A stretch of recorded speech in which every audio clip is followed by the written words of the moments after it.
Hello and welcome to another Out of Spec Reviews video. Welcome to Copenhagen, Denmark, and welcome to the ID Buzz Cargo. Now, yesterday's video, you and I drove the ID4 passenger variant together, which I think is the most exciting from a lifestyle perspective and really fun. But the thing is, Volkswagen has not forgotten about the utility of electric vans. And while this may not be as large as an E-Transit, an E-Sprinter, Rivian's RCV, Canoe, etc., this certainly has its own niche, and it is the right size for a lot of tasks. So Volkswagen actually created a full cargo version of the of the ID Buzz, and I'm going to take you on a full tour of it, and we're going to drive it because I can already spot a million differences from the one we drove yesterday.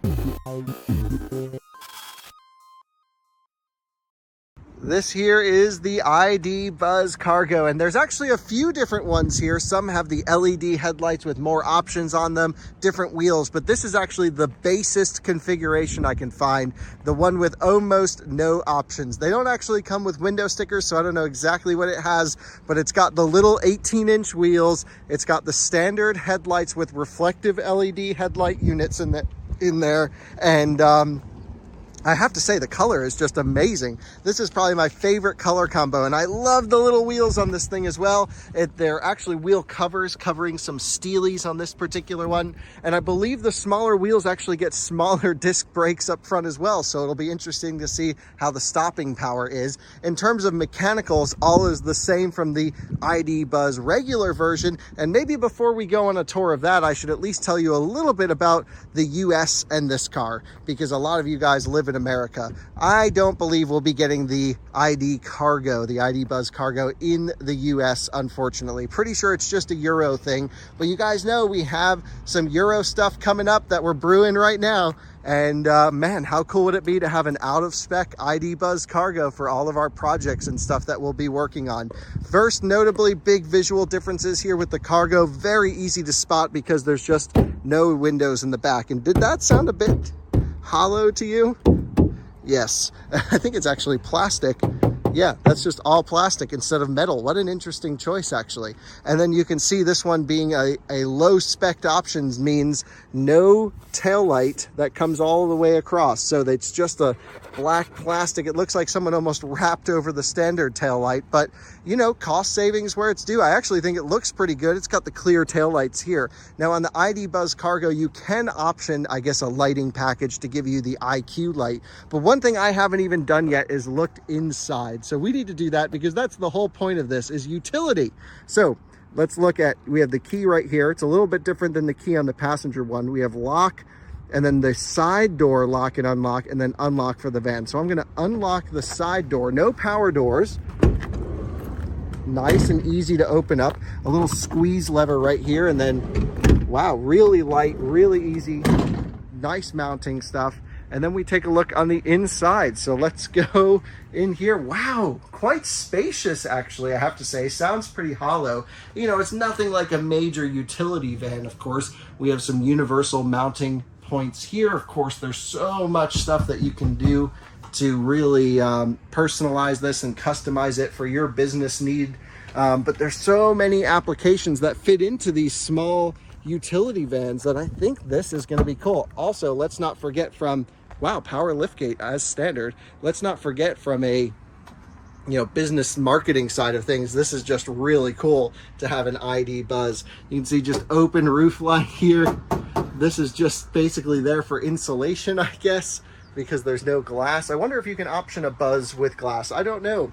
And I'm not really spending too much time with the Buzz because I don't think it's as relevant to our user base, but I think I might actually buy one of these in Germany. I'm going to reserve one at least, and I think I'm going to order, I don't know if we should do a passenger one or a cargo one, but either way, I'm going to order one and we're going to buy one and keep it at our office here in Munich. How cool would that be? This is just so neat. One thing I didn't show you in the passenger one is what's underneath the hood, if you will. So let me show you that really quick.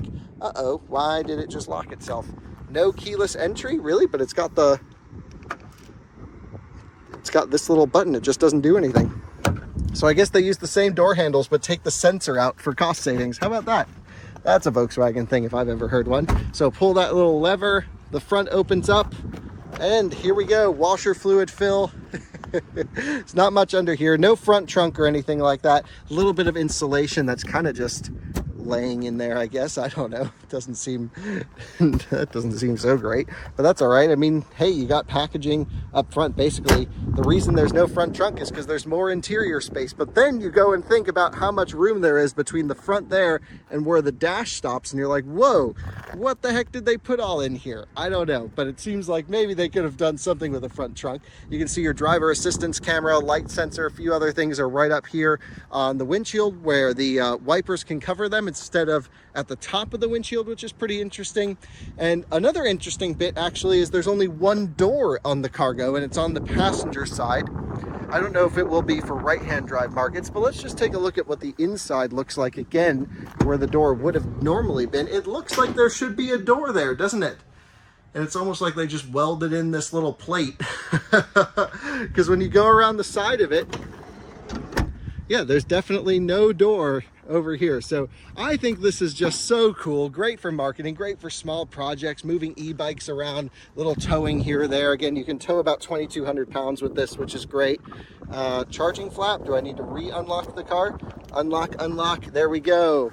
And so we can charge at 11 kilowatt AC, we can charge at 170 kilowatt DC, although it's closer to 180 if you have everything loaded up at low state of charge, should be pretty good.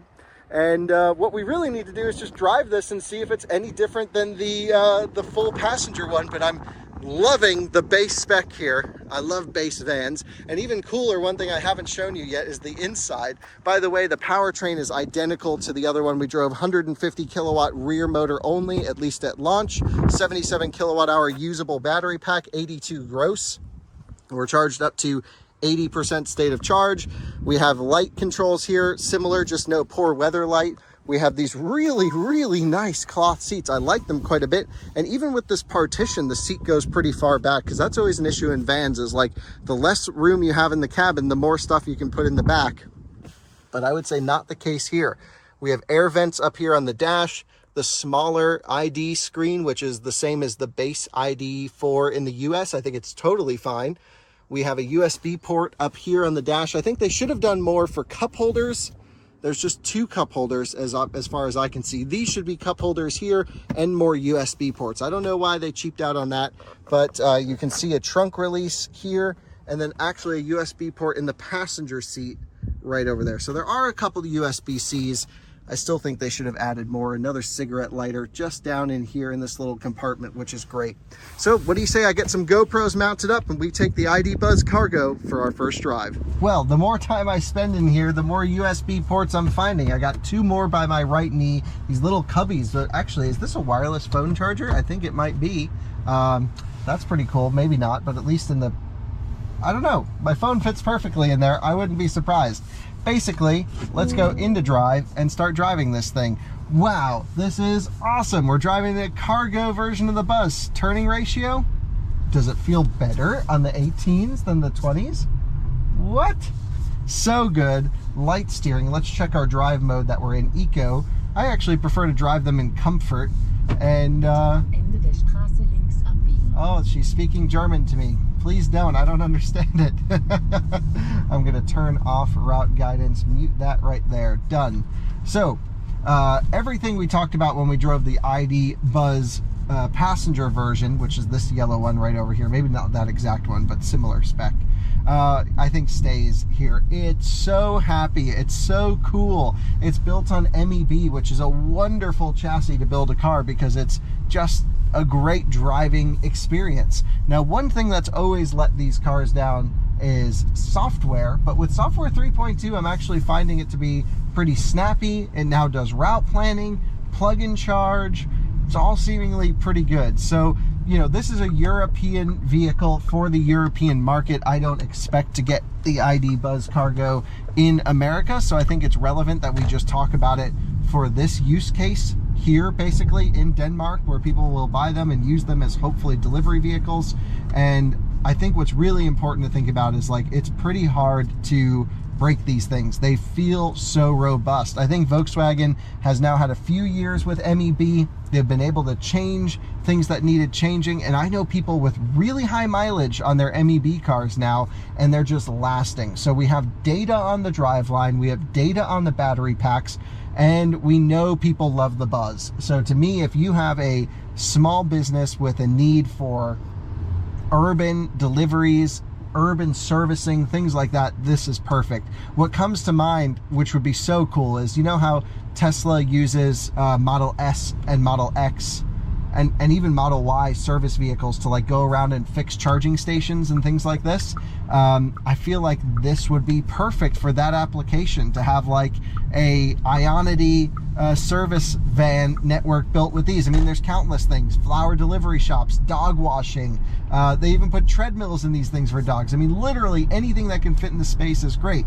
Now, that's not to say that this works for every application. There are so many jobs and businesses and, you know, utility type devices that require bigger vans, and you can buy those. But there's also, I think, a lot that don't. And we have brake auto hold, just sits at a stoplight for us, really nice. It feels just like the passenger one, except, you know, much more basic interior, but I almost like it more. I think it's really kind of cool. And the funny thing to me is that the Europeans aren't that excited about ID Buzz in general. Maybe, I mean, there certainly is excitement, but, you know, in the US, we look at the old multi-window vans and we think, you know, of Westphalias, and there's a lot of heritage, and we're always just like, wow, this is so cool, you know, thinking back about sort of the history of Volkswagen vans. And in Europe, they don't have that same nostalgia, I would say.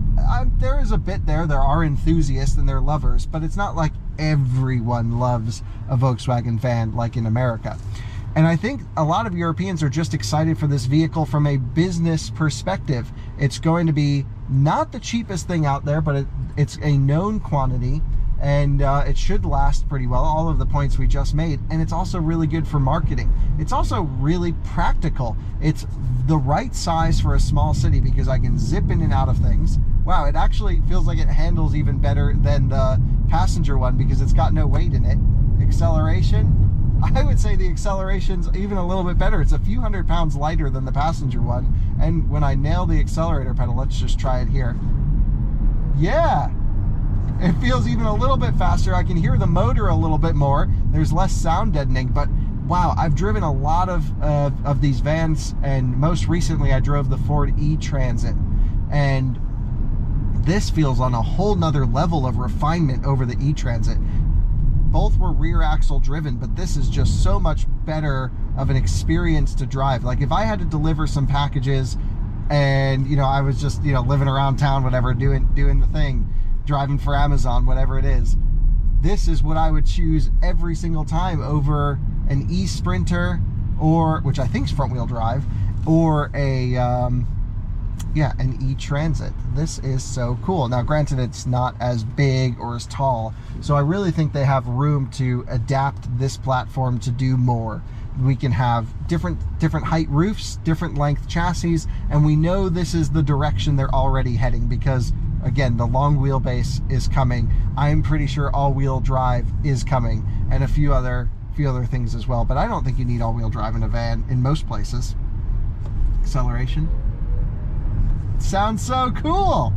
Wow. And you don't hear all this rattling around from the back like you typically do in vans. Maybe if I had some stuff back there you did, but it's the right size. The steering is amazing. I love the steering in these things, and basically everything about you know, the passenger one applies. So let's keep driving this thing. I'll let you know what I think if anything more pops up, but otherwise everything from yesterday's video driving the full ID Buzz passenger one pretty much applies here. I just don't have rear seats, and I have this nice partition behind me.